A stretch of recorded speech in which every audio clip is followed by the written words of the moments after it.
Hi everyone, welcome back to our YouTube channel P4B classes. तो बच्चों, आज हम लोग क्लास 12 100 मार्क्स उर्दू कहकसा हिस्सा दोम का थर्ड चैप्टर बाज पुराने लफ्ज़ों की नहीं तहकीक, और इससे पहले हम लोग पहला चैप्टर और सेकंड चैप्टर का चैप्टर एक्सप्लेनेशन और ऑब्जेक्टिव क्वेश्चन और सब्जेक्टिव क्वेश्चन को कवर कर चुके हैं।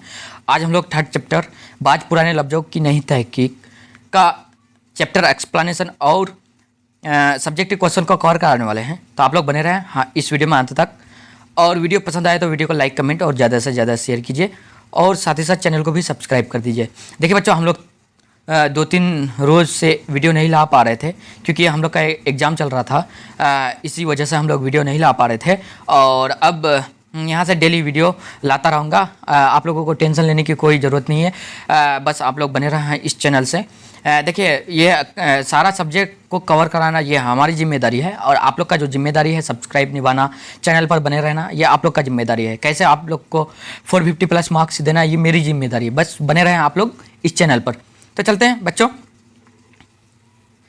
तो देखिए, सबसे पहले बात करते हैं कि बाज पुराने लफ्ज़ों की नई तहकीक। ये जो है ये क्या है बच्चों? मजमून है। क्या है आपका? मजमून में जो शामिल निसाब है। और इसके जो लिखने वाले हैं वो कौन है बच्चों? सैयद सुलेमान नदवी। कौन है बच्चों? सैयद सुलेमान नदवी। बाज पुराने लफ्ज़ों की नई तहकीक, ये जो है क्या है? ये मजमून है, और इसके जो लिखने वाले हैं वो कौन है? सैयद सुलेमान नदवी। ठीक बच्चों, सैयद सुलेमान नदवी की पैदाइश 22 नवंबर 1884 को दसना में हुई। कहाँ बच्चों? सैयद सुलेमान नदवी की पैदाइश 22 नवंबर 1884 ईस्वी को दसना में हुई, जो सूबा बिहार की एक मर्दम खैर बस्ती दसना, जो अब मौजूदा नालंदा जिला में वाक़ है। देखिए, सैयद सुलेमान नदवी का जो पैदाइश हुई थी ये कब? 22 नवंबर 1884 ईस्वी को दसना में। दसना कहाँ है? जो सूबा बिहार की एक मर्दम खैर बस्ती दसना, जो मौजूदा नालंदा जिला में वाक़ है। ठीक है बच्चों, अब देखिए आगे। सैयद सुलेमान नदवी के वालिद का नाम हकीम सैयद अबुल हसन था। सैयद सुलेमान नदवी के वालिद का नाम क्या था बच्चों?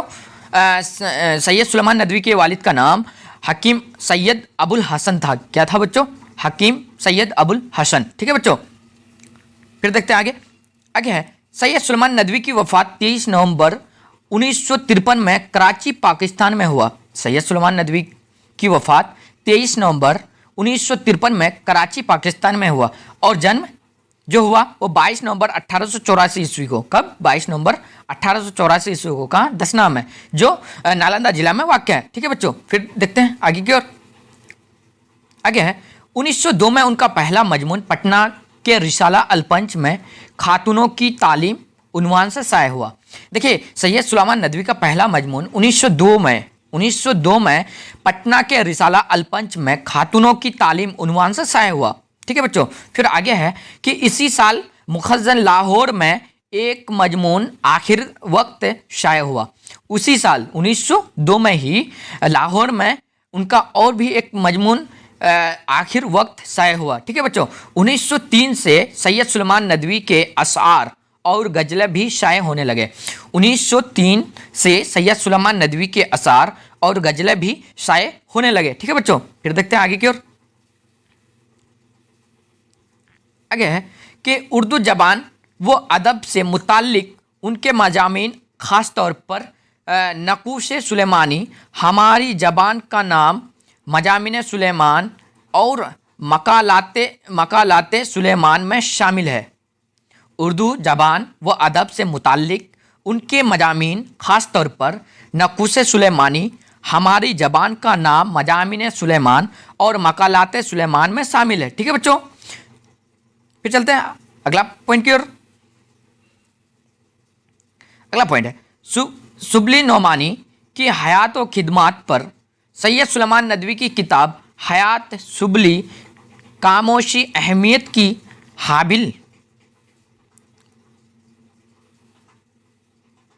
हाबिल है। शुबली नोमानी के खुतबात और मकालात को 8 जिल्दों में सैयद सुलेमान नदवी ने मुरत्तब करके शाये किया।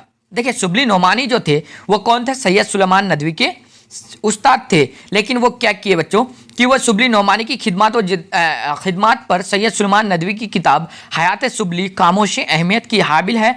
शुबली नोमानी के खुतबा और मकालात को 8 जिल्दों में सैयद सुलेमान नदवी ने मुरत्तब करके शाये किया। ठीक है बच्चों, शुबली के खुतूत भी सैयद सुलेमान नदवी ने ही 2 जिल्दों में शाये किया। सीरतुल नबी की जिल्द अव्वल ही शुबली मुकम्मल कर सके थे। सीरतुल नबी की जिल्द अव्वल मतलब पहला जिल्द ही शुबली मुकम्मल कर सके थे और दूसरी जिल्द लिखने का मरहला नामुमकिन था। सैयद सुलेमान नदवी ने दूसरे को पाया तकमील तक पहुंचाया और फिर तीसरी, चौथी, पांचवी और छठी जिल्दें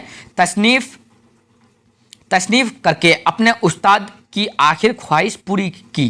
ठीक है बच्चों, सैयद सुलेमान नदवी ने दूसरी को पाए तकमील तक पहुंचाया और फिर तीसरी, चौथी और पांचवी और छठी जिल्दें तसनीफ करके अपने उस्ताद की आखिर ख्वाहिश को पूरी किया, मतलब पूरा बुक मुकम्मल किया। ठीक है, फिर है अरब व हिंद के ताल्लुकात, अरबों की जहाज रानी, सीरत आयशा, हयाम और रहमत आलम उनके मशहूर किताबें हैं। किनके?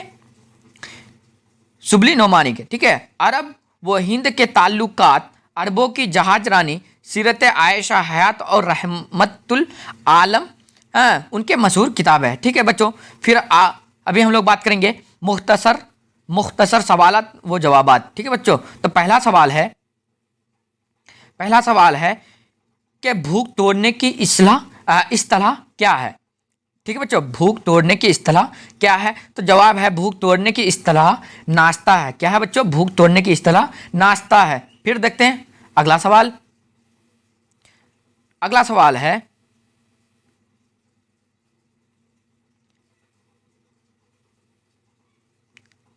है सैयद सुलेमान नदवी कितने जबानों के माहिर थे? तो सैयद सुलेमान नदवी जो थे वो कितने जबानों के माहिर थे? तो जवाब है सैयद सुलेमान नदवी अरबी, फारसी, उर्दू, अंग्रेजी 4 जबानों के माहिर थे। कितने बच्चों? 4 जबानों के। कौन कौन? अरबी, फारसी, उर्दू, अंग्रेजी 4 जबानों के माहिर थे। फिर देखते हैं अगला सवाल को। अगला सवाल है अरबी में नाश्ता को क्या कहते हैं? अरबी में नाश्ता को क्या कहते हैं? जवाब है अरबी में नाश्ता को फुतूर कहते हैं। क्या कहते हैं बच्चों? फुतूर। क्या? फुतूर। फिर देखते हैं अगला सवाल को। अगला सवाल है कि फुतूर के मानी बताए। तो देखिए फुतूर के मानी क्या है बच्चों? तोड़ने के हैं। फुतूर के मानी क्या है बच्चों? तोड़ने के हैं। ठीक है, फिर देखते हैं अगला सवाल को। अगला सवाल है कि लफ्ज निहार किन 2 जबानों में इस्तेमाल होता है? लफ्ज निहार किन 2 जबानों में इस्तेमाल होता है? तो जवाब है लफ्ज निहार फारसी और हिंदुस्तानी दोनों जबानों में इस्तेमाल होता है। लफ्ज निहार जो है ये किन 2 जबानों में इस्तेमाल होता है? तो लफ्ज निहार फारसी और हिंदुस्तानी दोनों जबानों में इस्तेमाल होता है। ठीक है, फिर चलते हैं अगला सवाल की ओर। ठीक है बच्चों, अगला सवाल है कलई किस जबान का लफ्ज है और इसके माने क्या है? कलई जो है किस जबान का लफ्ज है और इसके माने क्या है? तो जवाब है कलई अरबी जबान का लफ्ज है। क्या है बच्चों? कलई अरबी जबान का लफ्ज है और इसका माने रांगा होता है। क्या होता है बच्चों? रांगा। ठीक है बच्चों, फिर चलते हैं अगला सवाल की ओर। अगला सवाल है सुर्खी से क्या मुराद है? ठीक है बच्चों, सुर्खी से क्या मुराद है? तो जवाब है सुर्खी से मुराद उन्वान है। क्या है बच्चों? सुर्खी से मुराद उन्वान है। ठीक है बच्चों, फिर चलते हैं अगला सवाल की ओर। अगला सवाल है अहदी और अहदी में क्या फ़र्क है? अहदी और आहदी में क्या फ़र्क है?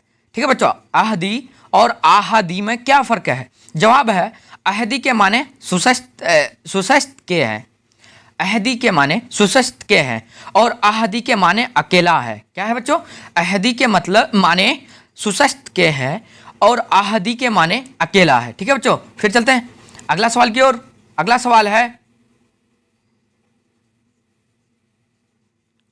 अगला सवाल है कलई खोलना और कलई फिरना के माने में क्या फ़र्क है?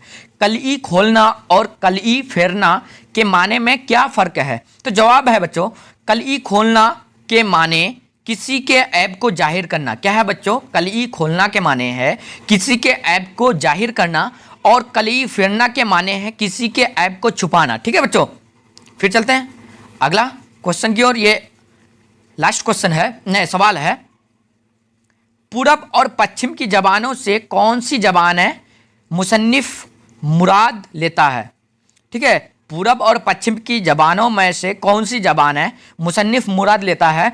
तो पूरब की जबान से मुसन्निफ की मुराद अरबी जबान है, और पश्चिम की जबान से मुराद अंग्रेजी जबान है। ठीक है बच्चों, पूरब की जबान से मुसन्निफ की मुराद अरबी जबान है, और पश्चिम की जबान से मुराद अंग्रेजी जबान है। ठीक है बच्चों, इतना तक कवर हो गया बच्चों। अगर बच्चों फिर आप लोग को वीडियो पसंद आया तो वीडियो को लाइक, कमेंट और ज़्यादा से ज़्यादा शेयर कीजिए, और साथ ही साथ चैनल को भी सब्सक्राइब कर दीजिए। और बच्चों इसका जो ऑब्जेक्टिव क्वेश्चन है, इसका ऑब्जेक्टिव क्वेश्चन को नेक्स्ट वीडियो में कवर करा देंगे। ठीक है बच्चों।